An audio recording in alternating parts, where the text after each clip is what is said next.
Like what you see here? Then be sure to subscribe to Jaguar 8 for more about the history of college football, and Jaguar 7 for more about the history of Major League Baseball. And now, on with our feature presentation. October 10th, 2021. It's Week 5 of the NFL season, and we have a battle on our hands in the NFC East between the Dallas Cowboys and the New York Giants. Now, for the purposes of our story, the outcome of this game does not matter, although the Cowboys won by a final score of 44-20. But if you remember this game roughly 18 months later, odds are it's because it featured one of the biggest screw-ups ever by a TV station during an NFL game, where they committed the cardinal sin of broadcasting. We can talk about graphics and the quality of the announcers and the presentation quality and the quality of the cameras and the competency of the camera operators all we want. However, at the end of the day, the number one job of a broadcast, first and foremost, is to show the game. There are 120 some odd plays that happen in a football game, and you better show all of them. And somehow, during this game, with the Cowboys leading 10-3 and the Giants by the goal line, when Devontae Booker ran in from 1 yard out to tie the game at 10 apiece, no one saw the touchdown live. Unless you were at AT&T Stadium on this day, you didn't watch this play, because the broadcast was still in a commercial break. Now, we can argue whether the touchdown should have counted or not because of this, as there are instances of a play being blown dead because the networks weren't ready to go back on the air. Heck, I did a video on one of those instances a while ago, as it pertained to a game during Week 1 of the 1983 season between the New York Jets and the San Diego Chargers, which you can learn more about by clicking the card in the upper right corner. However, either way, Fox blew it. You had one job: show the game. And not only did they not do that, but they missed a touchdown in the process. So why do I bring all this up? Because that's not the first time that something like this happened. Far from it, in fact. Because during this game right here in 1977, between the Green Bay Packers and the Kansas City Chiefs, when the Packers scored a touchdown, some people were unable to view the touchdown being scored, leaving people to wonder, and rightfully and understandably so, what the heck just happened? It was a bizarre screw-up that we're going to take a deep dive into today, because you know on this channel that anytime there's a massive screw-up as it pertains to TV and broadcasting, we are going to talk about it for sure. Because this is the story behind the absolutely catastrophic screw-up on the part of CBS, where a team scored 6 points and found the end zone, and somehow no one was around to see it happen.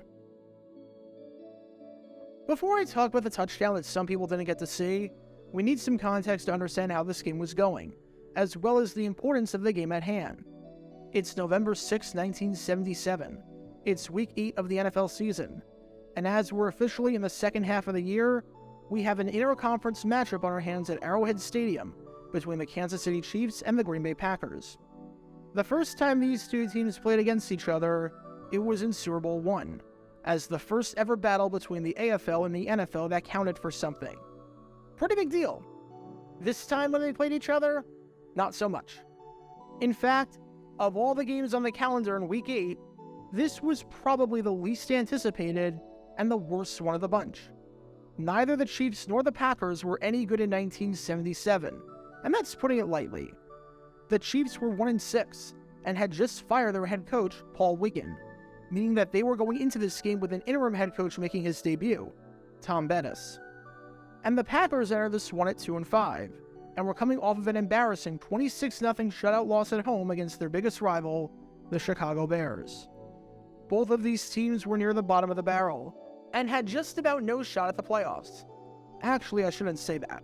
The Chiefs had no shot at the playoffs, but somehow, the Packers were only 2 games back of a wildcard spot, despite how absolutely anemic they were. Still, neither team was any good.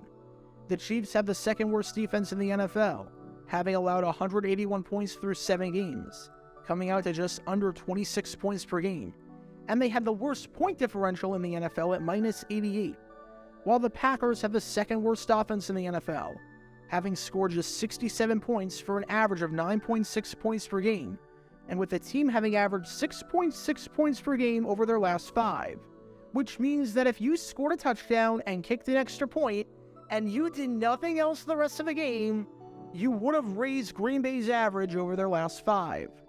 That's how bad it was. So that raises the question.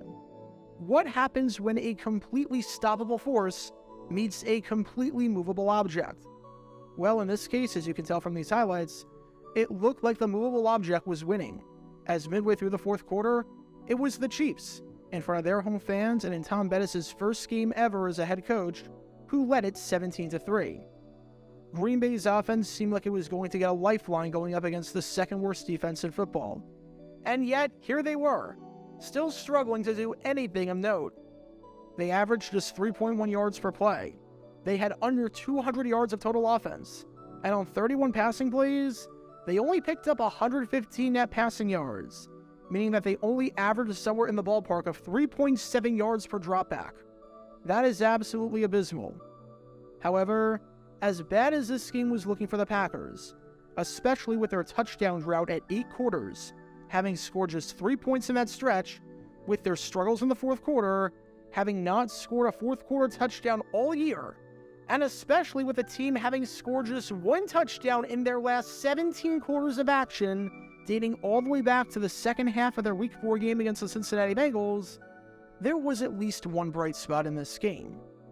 And that was the fact that they finally got to see this guy right here, Turnell Middleton, play some football.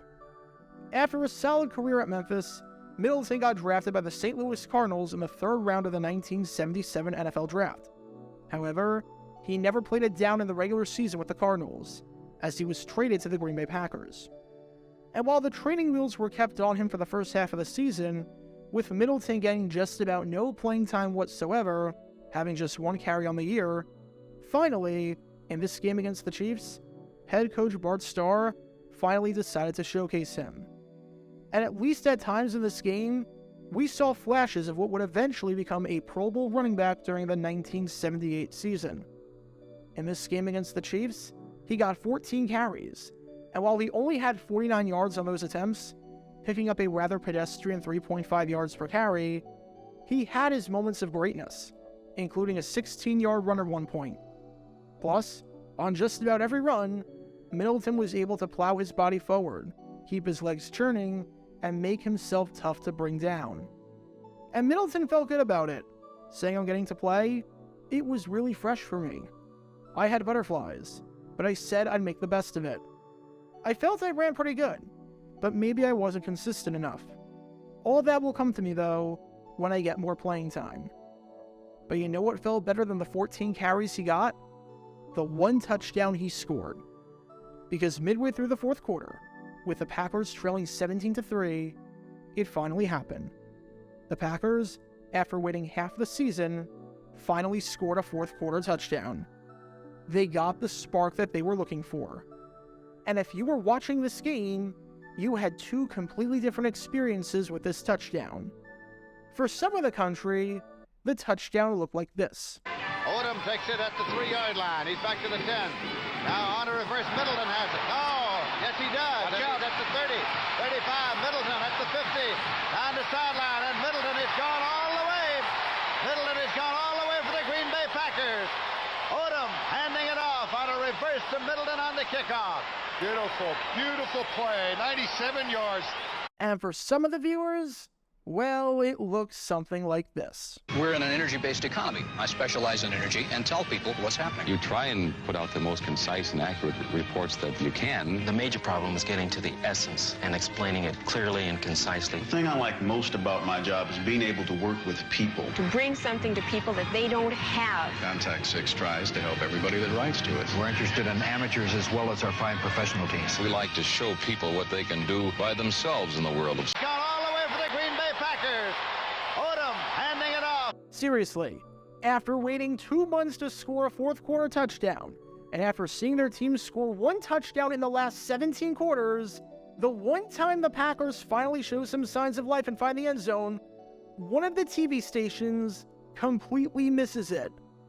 And even though the touchdown wouldn't wind up mattering in the grand scheme of things, as the Chiefs held off the late comeback by Green Bay to take it 20-10, after the game, all the talk was about the malfunction. Quite simply, How the heck did this happen? How does a TV station just flat out miss a play? And not just any play, but a touchdown? How do roughly 200,000 people watching the game not get to see the biggest highlight of said game that they were supposed to? Why did we watch the game, and yet, if we wanted to see the only good play that happened, we had to wait until the local news when they showed the highlights? Well, it's extremely complicated and bizarre. As you might be able to expect, involves quite a few hiccups and poor communication along the way. There were multiple CBS stations airing this game all around the Wisconsin area. Remember that this game was on CBS, since the Packers were the road team. In total, it seemed like there were 4 such stations that were broadcasting the game, with the main focus in our story, and the one that had the giant screw-up, being WBAY, or WBay, which, as you might be able to guess, is the CBS affiliate for Green Bay. Usually, how it works is that the game transfer with the local stations comes out of Chicago. In other words, Chicago would give the go-ahead when it was time to cut to commercial, when it was time to go back on the air, and when you could air your local spots that were region-specific. However, for some reason that was never specified, the signal for this one didn't come out of Chicago, but rather came out of Milwaukee. And when you've done things one way for a long period of time, and then another place comes in and does things their way and has their own way of communicating, sometimes things can happen, and there can be miscommunications. We saw this earlier in the game, when after the third quarter ended, it was supposed to cut to a commercial break, as play-by-play man Lindsey Nelson gave the cue. However, no signal was given, so the broadcast just awkwardly stayed on a field shot the whole time, and never ended up cutting to a commercial. Take a look. So they do not get the playoff before the gun sounds, ending the quarter. That's the end of the third quarter with the score. Kansas City 10, Green Bay 3. We now pause for a word from your local station. And while you're up, we call your attention to Tony DePardo, the Indian princesses, Nancy and Frances Clark, the song where Beth Ann Martell, and the chief cheerleaders under the direction of Margaret Smith. So that was already a sign that something was up, and this impacted just about every Wisconsin affiliate, since they never got the cue to go to break. And then, after Kansas City scored to make it a 17-3 ball game, they cut to a commercial, as is typical after a team scores. However, for some bizarre reason, Milwaukee gave them the cue that they still had time to run another commercial. Now, most of the stations airing the game around the state figured that something was off. In fact, all but one did. The signal callers in Milwaukee already messed up once, and this was an awfully long commercial break for no apparent reason. They knew how the timing rules worked, and seeing as Milwaukee gave them a conflicting signal last time, decided to ignore it and cut back to the action after they aired their final commercial of the 2-minute break. They trusted their gut instinct, and it is for that reason and that reason alone that broadcast footage of the first ever touchdown of Turdell Middleton's career exists. But for the CBS affiliate in Green Bay, they trusted Milwaukee's word. They took them at their word and said, okay, we have time to run one more commercial, thinking that the transfer station gave them the cue. However, as we now obviously know, that cue was a complete lie and a giant miscommunication. And this meant that when WBay came back on the air, Middleton was already at the 5-yard line and was about to find his way into the end zone. Whereas the other stations that trusted their gut and didn't listen to the Milwaukee transfer station saw all 85 yards of the play, WBay only caught 5. And to say that Packer fans were outraged about this would be an understatement, as they flooded the switchboards and jammed the lines, angrily wondering how the station, which had one job, which was to air the game, somehow missed the part where they aired the game. As Bob Searing, the promotion manager for the station, said on this, we were answering a lot of calls, not only Sunday afternoon, but also all of Monday morning. Fortunately, WBay did some solid crisis management and put out a statement afterwards about the mix-up, which, while it didn't necessarily make Packer fans less angry, it at least gave them a glimpse as to what happened, instead of thinking initially that someone was just asleep at the wheel. In this statement, W-Bay said, "The problem occurred because W-Bay was not given the proper commercial cue from a transfer station in Milwaukee. That station is supposed to tell us when it is okay to break in for local commercials. After Kansas City scored, the network aired its commercial. When they ended, W-Bay ran its local commercial, thinking that the proper cue had been given. As it turns out, the run back for the touchdown happened at that point. W-Bay regrets the confusion and inconvenience caused to our viewers." Translation: just about everyone screwed up, and this stunk big time for everyone. The Green Bay Packers finished the season 4-10, and had the second worst offense in the NFL that season, only ahead of the Tampa Bay Buccaneers. They scored just 134 points all season, which is what makes this situation all the more laughable, and just about sums up how bad it was being a Packer fan in 1977. Because the one time that Packer fans got to experience any sort of joy, they didn't even get to see it. And on this day, we learned the all-important answer to the question plaguing scholars for years. If a Packer scores a touchdown, but no one's able to see it, does it count?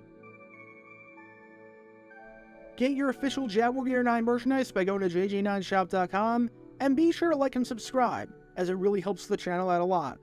Join me every Wednesday night where we'll play NFL Trivia for cash prizes at 9 p.m. Eastern over on Twitch. To learn more about the history of college football, subscribe to Jaguar Gator 8. To learn more about the history of Major League Baseball, subscribe to Jaguar Gator 7. Also, special thanks to all of our Patreon supporters for helping out the channel. Your support is greatly appreciated. See how you can become a patron and request future video topics in the description below.